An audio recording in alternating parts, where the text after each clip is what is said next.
Grace, peace, and spoiler alert. Although I guess history is a spoiler alert in this case. I saw the movie Midway, finally, and I'm here to talk about it, to help you to think theologically about the movies you see and the other media you consume.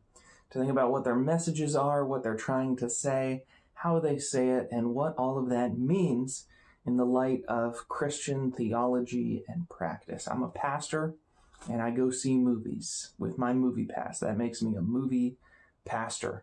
So let's talk about Midway. Midway is a World War II movie.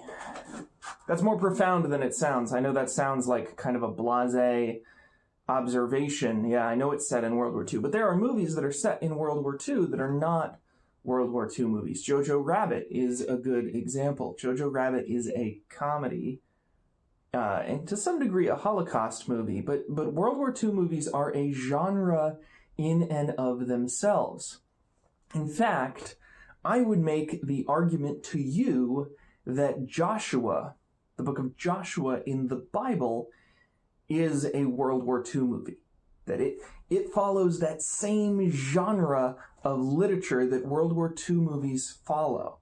World War II movies are victory hymns. Joshua's a victory hymn. That's the more technical term we use for it. But it's a type of cinema, and it's a particular time in American cinema when we were making lots of movies about our soldiers, our heroes, going off to war, fighting in an unambiguously bad enemy and fighting the good fight, and very importantly, winning.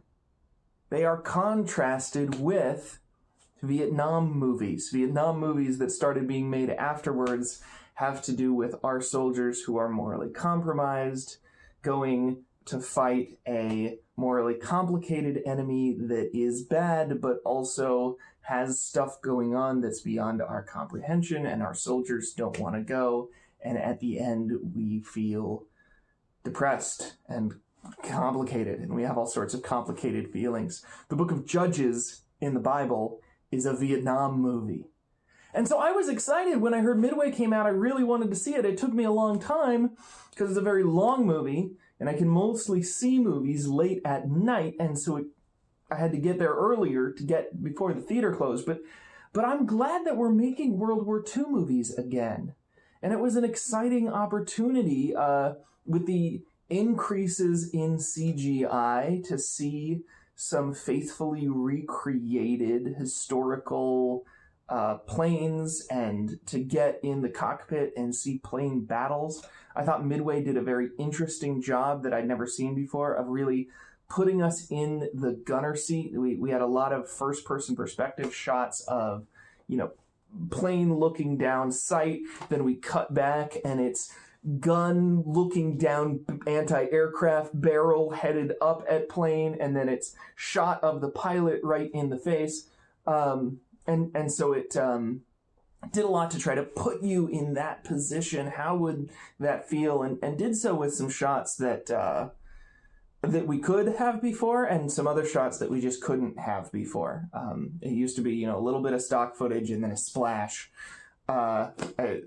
And now we can really show the planes flying through the air. And so it's good. We're better at making World War II movies now. And it's this genre of film deserves more of that. And this was faithful to it. Roland Emmerich really didn't do his own thing. He really stayed within the bounds of what we normally expect a World War II movie to be. Unlike something like Dunkirk, right? Dunkirk was set in World War II, was a World War II movie, but was a Christopher Nolan World War II movie. It was a Christopher Nolan movie mostly, where he was putting his own spin on things. Emmerich, no spin.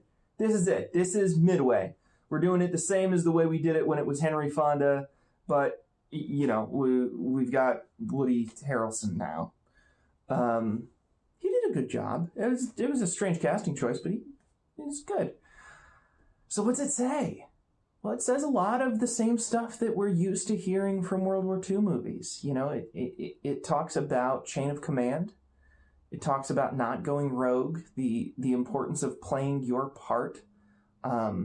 We've got all sorts of different people that are involved in Midway, and Midway wouldn't have gone off without them, without the commander of the armed forces, without the admiral controlling the carrier, without the individual pilots and gunners, and each of them had to be good at their specific things, and without the analyst.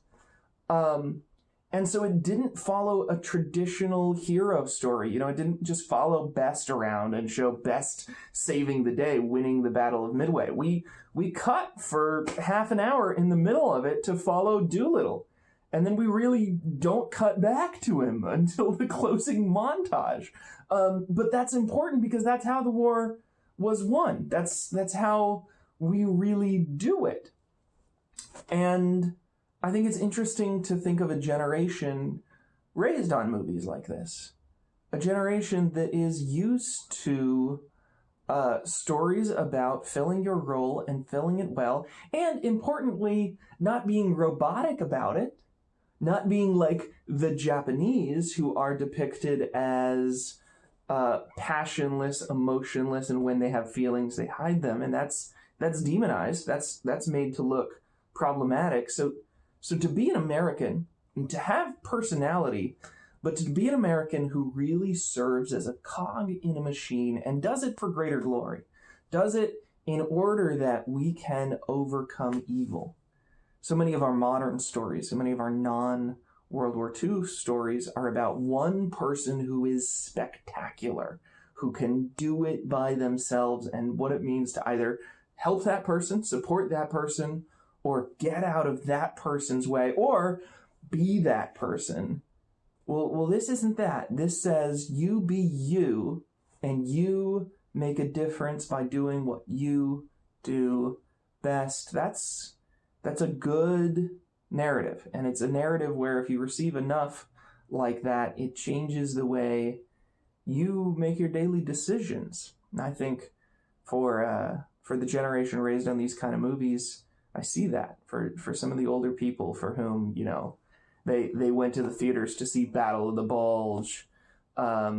They act more that way than those of us of my generation who went to the theaters to see Hunger Games. What do you think? I'd love to hear comments from you and talk about it with you. I'd also love if you could share my channel to some other people who love war movies. Thanks. Bye. And when in scenes of glory I sing